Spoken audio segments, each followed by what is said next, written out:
At the Wekiva Parkway kickoff event, Governor Rick Scott joined state and local officials to praise their partnership and vision, which made the completion of the 429 Beltway, while also protecting Florida's sensitive environment, a success.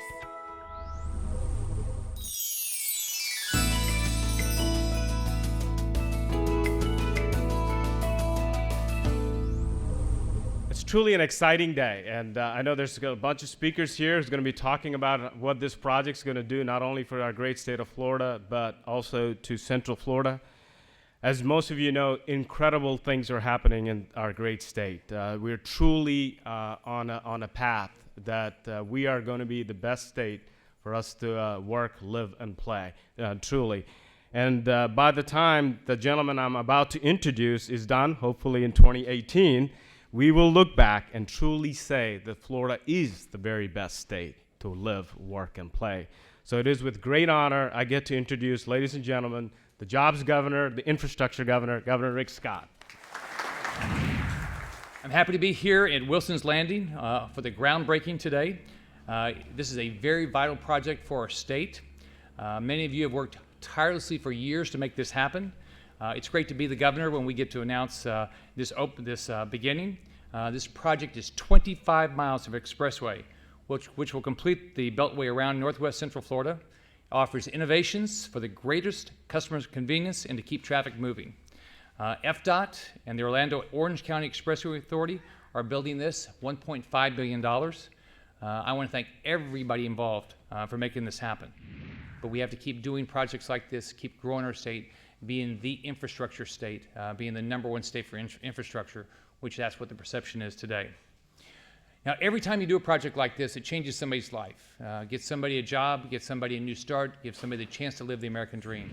When this is complete, 2020, 2021, it will have been about 38 years since this was framed by our own Chamber of Commerce as the Golden Ring. And there was a lot of effort put into that golden ring over those times, and lots of people at the end, in the beginning, and in the middle. I was glad to be there in the beginning. And when we formulated, I had a bill, it was called the Turnpike Bill. We ended up convincing people that the Turnpike could fund projects off the system that didn't have to connect. And so we got these three parts, Part A, Part B, Part C. This section here was Part B. So you can see how long it's taken from the 80s till now to get to Part B. But anyway, we did Part A, and now here we are today. And it's just an awesome thing. This is a great thing for Central Florida. It's a great thing for the citizens. And to have the Beltway is truly going to be that golden ring that was prophesied a long, long time ago by our own Chamber of Commerce. Finishing this Beltway has been in some stages of planning for more than 30 years. Our agency is celebrating its 50th anniversary this month, which means the concept of the Wekiva Parkway has been around for nearly as long as we have. It's been a vision and perseverance that have led us to this moment. What's even more amazing about this project is that it will not only provide needed transportation alternatives for our children, grandchildren, and great-grandchildren, it will help preserve the beautiful Wekiva River Basin for them and well into the future. And if you haven't gone out and looked at it out there, you're missing a bet. It's absolutely gorgeous. You know, this is a celebration in which every one of us had some part in, and everyone who's here can join in a tremendous celebration of this success. And what's so unique about it is that it is not just a situation in which there's progress with preservation. Two things that are oftentimes very, very conflicting, very difficult to attain, to be able to preserve our wonderful environment, but at the same time make progress as profound as this is. Every one of you who has been involved in this has not only had progress and preservation, but you've had persistence. And that persistence has resulted in this tremendous success. A lot of the environmentalists who have worked on this and been a part of this, landowners like Jim Palmer, members of the Audubon, members of the legislature, have hailed this transportation planning as some of the most environmentally sensitive that they've ever seen. To give you an idea, we've limited the number of exits that go down the parkway in order to help preserve some of our wildlife features there. There will be 4 wildlife corridors along the stretch so that animals will have a chance to pass underneath.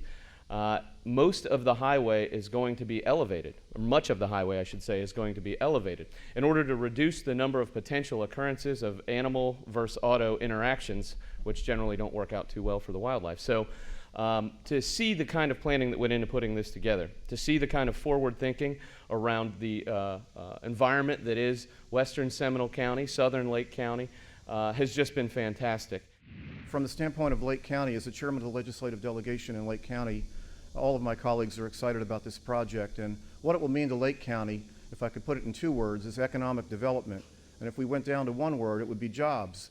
And the Lake County Board of County Commissioners has actually already been working on the positive impact that this facility will have when completed by amending the land use plan in Lake County to allow for an employment center to emerge in the area east of Mount Dora. So what this facility will do for our residents, in addition to giving them convenient transportation access to the rest of the region, it will open up properties that we have now for economic development that hopefully will bring either new businesses into our area or help existing Florida businesses expand to our area. And that will in turn put people to work in Lake County instead of having them drive down to Orlando or Seminole or Osceola, where a lot of them now drive to. So I'm always so proud of these opportunities, not because of projects like this, as exciting as it is, but because of the community that we have that comes together, because of the elected leadership that we have. People like Charles Lee, you know, who comes to the table instead of throwing stones from the outside. So God bless all of you all for being here. I can't wait to drive the road. Economic development, in the end, is what this is all about, and this is going to open up tremendous opportunities. Seminole County is known as Florida's natural choice. It's because Seminole County has a commitment to protecting its natural resources. A little over 2/3 of the land in Seminole County enjoys some form of rural or environmental protection. Segments of this Wekiva Parkway is one of the most environmentally sensitive pieces of the parkway. The county, DOT, and the Expressway Authority has made a commitment to continue this tradition in protecting the environment.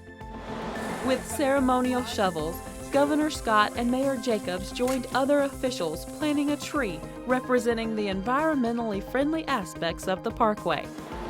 For more information on the Wekiva Parkway, please visit the project website at wekivaparkway.com.